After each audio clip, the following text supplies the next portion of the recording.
Real vampires is a topic I used to cover a lot on my channel more than a decade ago, back when I was YouTubing a lot more than I do now. But I've been thinking about the real vampire community again, and I do every so often, and when it comes to mind, I like to look up my favorite real vampire resource, which is sanguinarius.org. But this time when I tried to load it up, I got an error, and so I think it might be down, and I don't know if it's down for good, but you know, it's been around for such a long time that I wouldn't be surprised if it's just gone, which is a real shame because it was such a good resource. Fortunately though, I've been able to find it on the Wayback Machine, and there's actually quite a lot of snapshots, so we can still access most of the content on there, so I'll take you through that in a moment. And then I might also talk about why I am thinking about it again. So yeah, there's just been some physical things that I've been going through and also some psychological things, and maybe we'll get into why I even had an interest in real vampires in the first place. Before we get to all that though, a couple things I need to mention. I am not and have never been in the real vampire community. It's just was an interest. I guess I did consider it at one point, but ultimately it wasn't for me. And so, yeah, it was just something that I liked to read about back when and talk about and so on. So don't take me as any kind of authority. I'm just someone who had an interest. And the other thing, so I've said real vampires without explaining what that is. And basically it's a subculture. It is people who know the difference between reality and fiction. So they don't think they're like vampires from Buffy, for example. They understand that ultimately they're human, but they have, I guess, a belief system to, you know, simplify it, that, yeah, they consider themselves vampires in a more realistic way. I hope that makes sense. It's not just like crazy people, for example.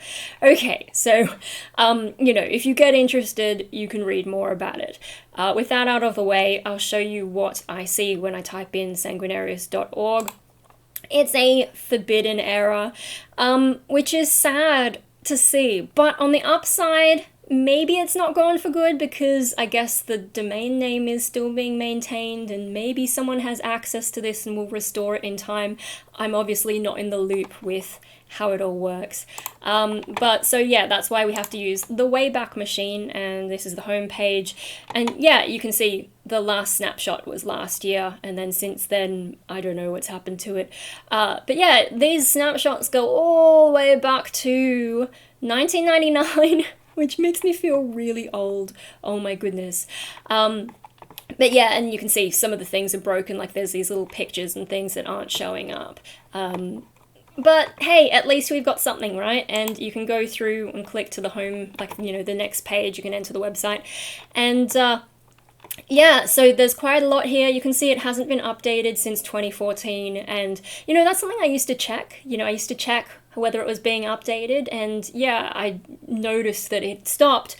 But I didn't know why, and I've figured out why now, which I'll get to in a bit. But yeah, you can see there used to be a lot of announcements going on, and then we've got the site and community information, so like an introduction, which I think goes through some of what real vampires is, like it's not for role players, for example. Yeah, a lot of things, like, you know, there's even safety stuff, you know, dangers of cults and safety and privacy, as an animal welfare thing. Yeah, there's a lot of stuff, and then there's more of this like information, so terminology, FAQs, which got a bit tricky. I'll show you that in a moment. Yeah, the tips and advice, there's really a lot in here, so if you wanted to know something, this was the place to go to. Yeah, I guess things about, like, you know, ethics, and they had like a social area as well, which I never really explored. They had merch, also didn't explore that, because I think the creator was from America, and obviously doesn't really do well with Australia trying to get things overseas, postage or whatever. Anyway, I wasn't interested. I am rambling. Other things, and then, yeah, this is sort of like a corner just about the creator, Sanguinarius. Anyway, so back to the thing I was saying about the FAQ. Where is that? That was here. When I went to it, like, you know, I just couldn't, it wasn't loading anything up, so I went back to like older and older and older ones, and that's how I stumbled on this, and this is what the website sort of used to look like way back This is a snapshot from 2004, and yeah, the frequently asked questions actually works on this one. Did I already have it loaded up? No. So this is what the FAQ page looks like, you know, on a newer one, but 2012. And it was a little bit hard for me to navigate. I think you can actually get into things. It's just like I saw this and I'll show you. Okay, we've loaded this up, and oh yeah, so this one is, I'm getting confused. This one is like the oldest version of the FAQs I think that I could find, and as you can see, there's not a huge amount in here. Let's see if we can load the next page. Yeah, so there's only a few questions, and some of those will be kind of interesting. But yeah, this was the newer one, and you can see the difference here. So, you know, it's really easy to see all the categories, but here it took me a moment to figure out what was going on, and I think you go into here. And I guess this one would have the most up-to-date questions and answers, but yeah, it's like, you know, you have to keep clicking next, and it's a little bit of a pain. There is also this version of the frequently asked questions, and this one actually is easier, but then it sort of like scales off, and you got to try and figure out how to get back to, yeah, the width of this window isn't so great, so navigating the frequently asked questions, yeah, was a little bit of a pain. But anyway, that's there if you want to go and have a look around. Another page that I liked was the Vampire Guide Tips and Advice, although I should probably show you the introduction page. You can visit this on the Wayback Machine. I might leave a link somewhere in the description if you're curious. But yeah, real vampires, what the heck? If you're saying that, you probably don't need the page. But yeah, no, it talks about the difference between real vampires and vampire lifestylers. You can read all that if you want. But yeah, so this one about tips and advice. And so this is where we get to some of the more like 18 plus thing. There is a little thing here. Viewers 17 or older. I'm not sure why it's 17 and not 18, but whatever. Yeah, about safety and dealing with things. And yeah, there's quite a lot, like a lot of the questions, health, the psychic vampire thing, which I understand even less than the Sanguinarian. Sanguinarian is like the blood drinkers, things about donors and other things. Oh my goodness, there's so much in here. So I'll just show you a few things. Yeah, this is the stuff about safety, and you know, the basic gist of it, here we go.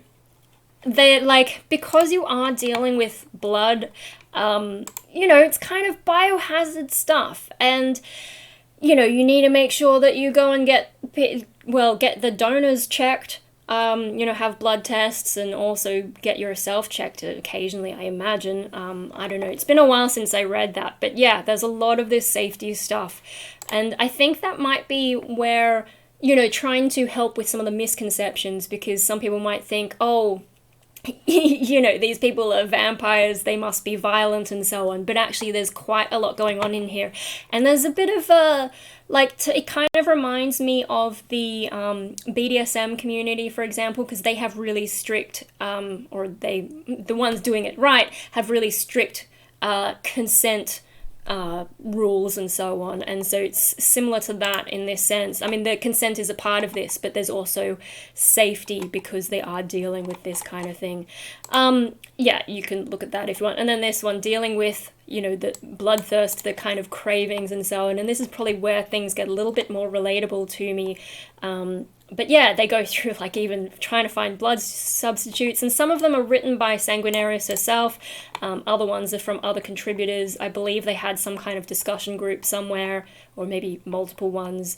Yeah, and so there's so much on there.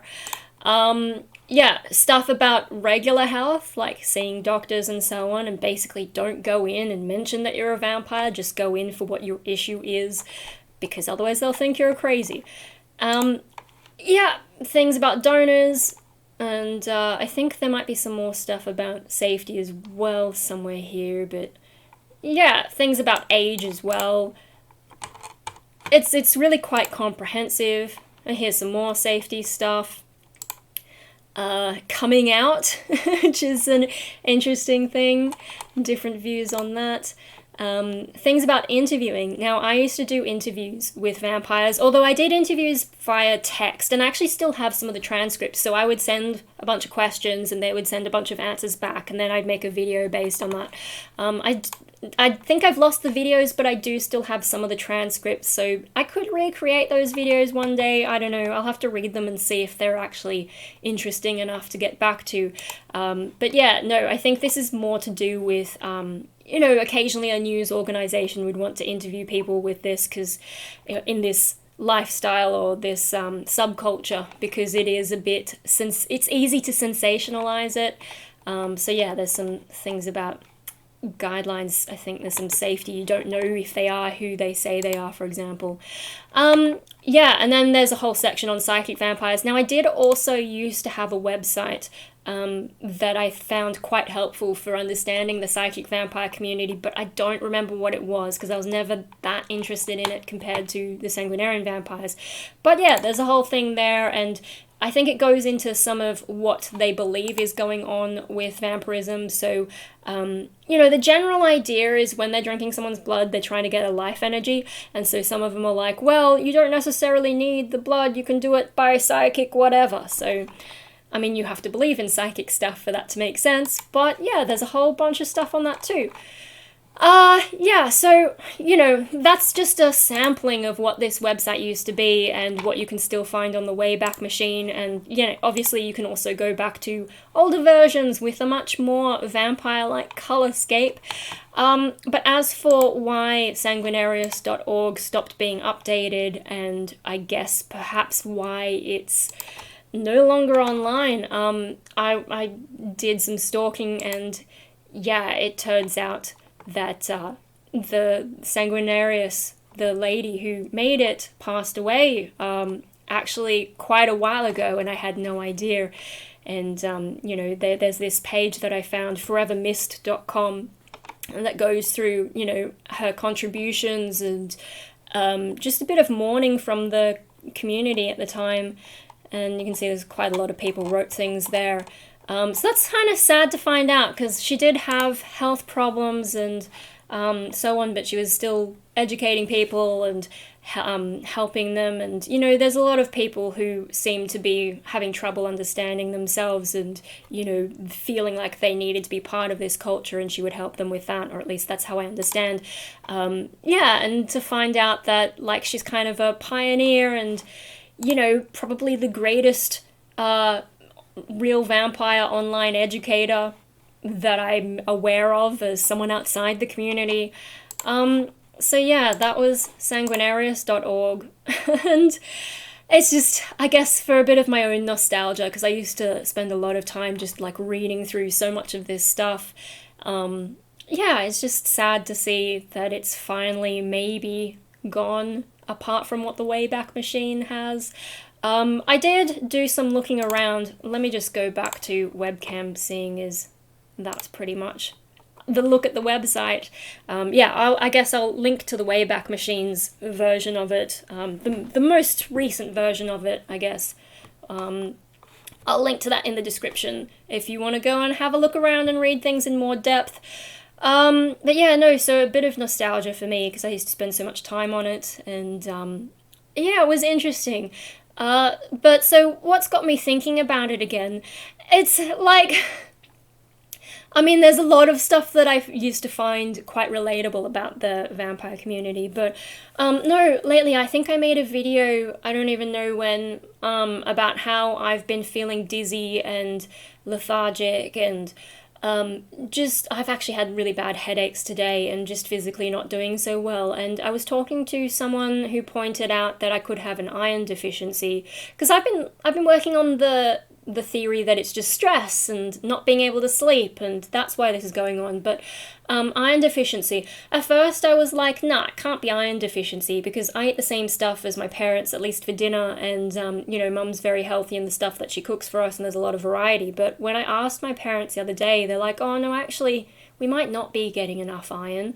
I think they're trying to avoid red meat, because, you know, there's cancer risks and whatever, but that may I don't know, I would have to do a blood test to find out if I actually do have an iron deficiency. But so last night we had steak, and I ate this huge, Mum gave me this huge one, and I can't believe I ate it all. Like, I cut the fat off. Usually I would try and eat a bit of the fat, but I was just like, there's no way I'm going to finish it.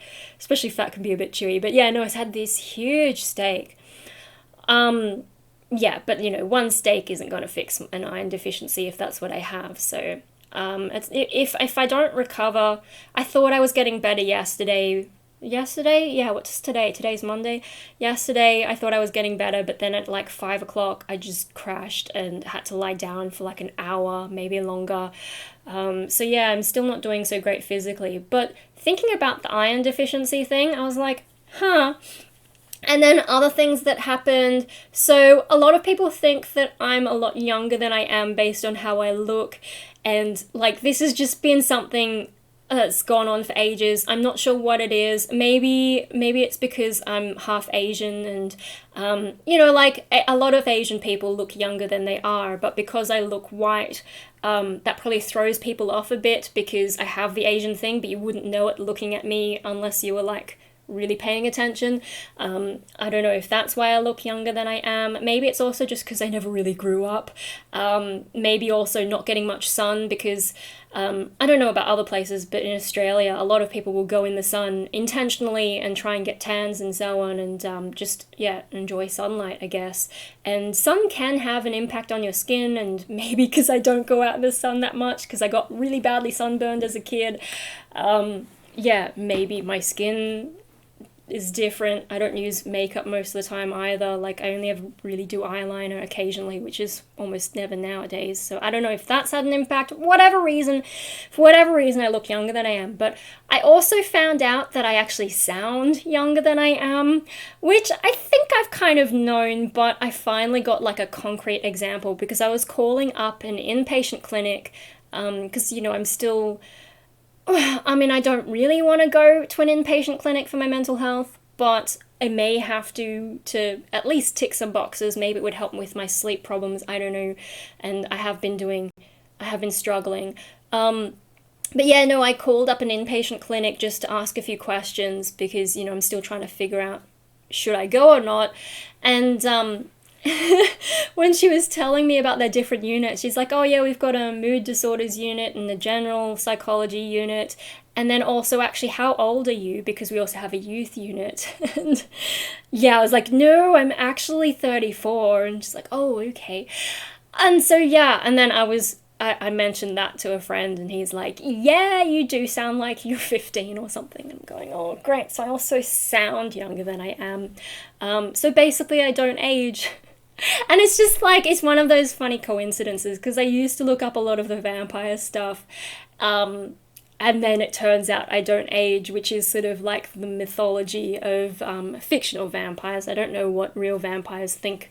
I assume they wouldn't think that they stay young, but in my case it seems like I'm at least... I don't know. So, like, the whole thing about not aging plus potentially having an iron deficiency, and so I was just, like, joking to my parents, I should really run with the whole vampire thing. Just telling people I'm a vampire, even though, like, I just mean that as a joke, not being part of this community. So I don't want anyone to get a bit confused. I know it could get confusing talking about it that way. But yeah, it's just one of those funny things in my life that I did get so into that, and then... wow, not aging. I'm still like a child. Anyway, no, so that's some of the physical stuff that made me think of the real vampire community again, and looking up some of the stuff. Psychologically, though, what I think has sort of gotten me on that is I've been watching, I actually finished this last night, Dexter New Blood, and it just brings up a lot of stuff for me. That's more to do with sort of the dissociation that I apparently experience. I'm still having trouble getting to terms with that, I think because I haven't been able to see a psychologist and really get started on what does this even mean, to catch up anyone who doesn't know. So I saw a DID specialist. I don't have DID. I don't lose my memory, so that just... that means I can't have DID, but maybe I have something similar, because I do experience a sort of, I don't really want to say things like a split in my mind, but maybe like a sort of extreme compartmentalization of the different pieces of me. Which for a while I was thinking this must be some kind of a delusion, but then I saw the DID specialist and she's like, no, we can't rule out the delusion thing, but it sounds like this is actually dissociation. And yeah, the advice is sort of to like give it space, but I don't know how to do that properly or what that really means, and it also feels uncomfortable, like I've spent so long trying not to go there.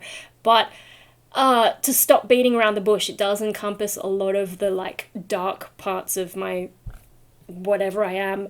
And so like because of that, I guess I see some of the relatable stuff in the vampire culture, and that is one of the things that got me interested. And actually, let me see if I can find, there is the terminology page. Let me bring it up before I switch it over. So the terminology and lingo. Is it loading? Here we go. Yeah, terminology and lingo. So one of the things that about the vampire culture that like caught my eye, it's not just like, oh, these people are being dark, because if it's just about being dark, I could just do the whole goth thing and leave it at that, or the goth metal industrial whatever, which I do a bit of when I have the energy, obviously not really right now. But yeah, no, so they have these different concepts. So the beast, this one, so when they're feeling frustrated by like not getting access to blood or whatever, though I don't know, that doesn't seem to mention, does it? They have this concept of the beast, which is kind of, you know, when I have that darker part of me flaring up, I guess. I just read that back when, and I was like, oh, there's other people experiencing something similar. Where are the other references? So they also reference it in The Thirst, if I can find where that is. Oh my god, there are so many terms on this. This one, it's sort of like this whole craving kind of thing. Yeah, it looks like there's a few different names for it. And then this one, vamping out. And so like this involves a change in the person's manner, breathing, pulse rate, thought patterns, and all this kind of stuff. And yeah, that sort of thing, I think, is what made me go, wait a minute, when I was first looking up that. And, you know, like I used to look up a lot of subcultures and also like religions, because when I became an atheist, that was a long time ago, but like when the implications of being an atheist really hit me, I was very lost because, you know, till then I had felt like I had thoughts that life had some kind of meaning or direction or purpose. And then I'm like, wait a minute. If God doesn't exist, then all this stuff that I've been told is bullshit, and what is life? And so I spent a lot of time looking at different religions and then going into these more niche belief systems. And so yeah, when I found the vampire thing, and I suppose probably Buffy would have had an influence on me as well, because particularly in the case of Angel, you know, he's a vampire with a soul, and that makes him act more human, but then if his soul is gone, he goes back to being this evil vampire, and so he's got a bit of a split personality thing there. That's probably got some of my attention early on. But then, yeah, looking up the real vampire community and then seeing they have a concept of beast, thirst, vamping out. Yeah, that's the kind of stuff that was like, hang on, this sounds kind of similar to some of the stuff that I go through.